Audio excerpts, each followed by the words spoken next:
supported, against the wish of my colleagues, the idea of privatizing electricity. My main argument then was that the beauty of capitalism and of private ownership is that in seeking to make profit, they will render a service. But the danger of public ownership is that whether they render a service or not, they draw on the taxpayer treasury in the name of correcting what is there. I could never have imagined, as it is today, that a private person will collect money for services he did not render. And the Nigerian people are helpless.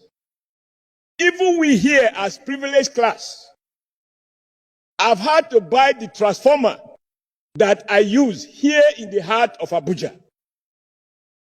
And to install it, I have to persuade, negotiate, and even effect payment to Abuja distribution, whatever, to connect the transformer I have procured personally with my resources. And hereafter, this transformer becomes the property of the disco. And every month, I am asked to pay bill on brand A or whatever. Under your transformer. Like you said, sir, every state governors, or most, spend public funds, buy transformers for communities.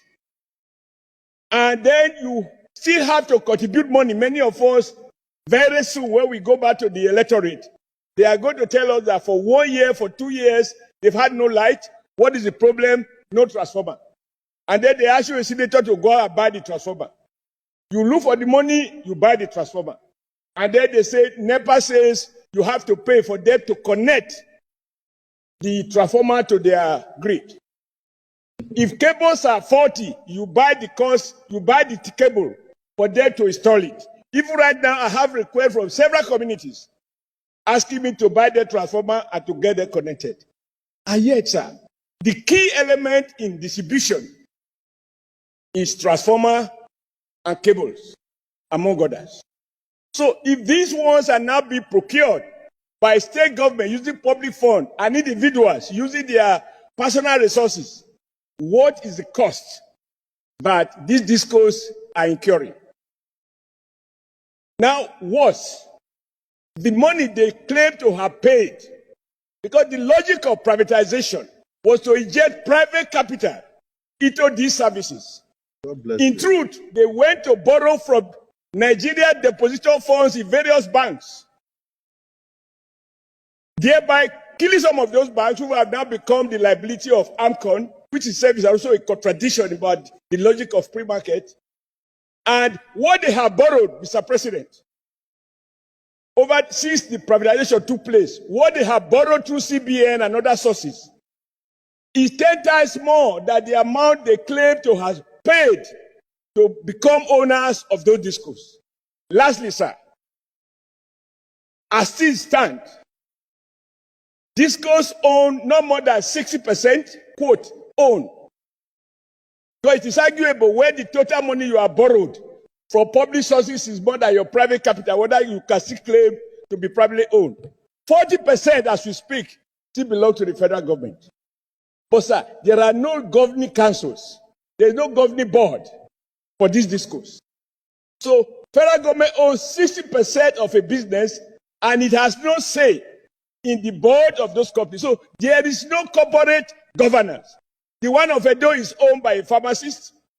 The wife is a banker. The pharmacy becomes the chairman. The banker becomes the MD. They mismanage Edo economy, Delta economy, Ondo economy, Ekiti economy, and we are down right now in crisis. Even I, sir, that I don't live in Benin, my bill every month, I can't even afford it. So, Mr. President, I support the motion by my very good friend who lost an earlier motion, thanks to the vigilance of Mr. Senate President and your commitment to protect the poor. But this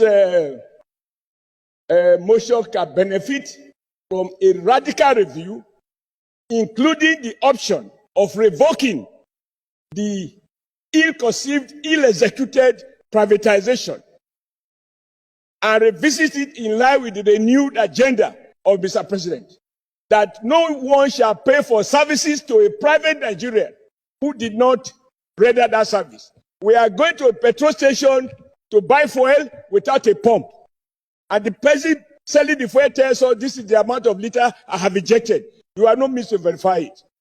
May your leadership, sir, or common as it is, be the one that gives us the political will to revisit and protect Nigerians, rich or poor, who have been victimized by the fake new owners of this discourse. Thank you, Mr. President.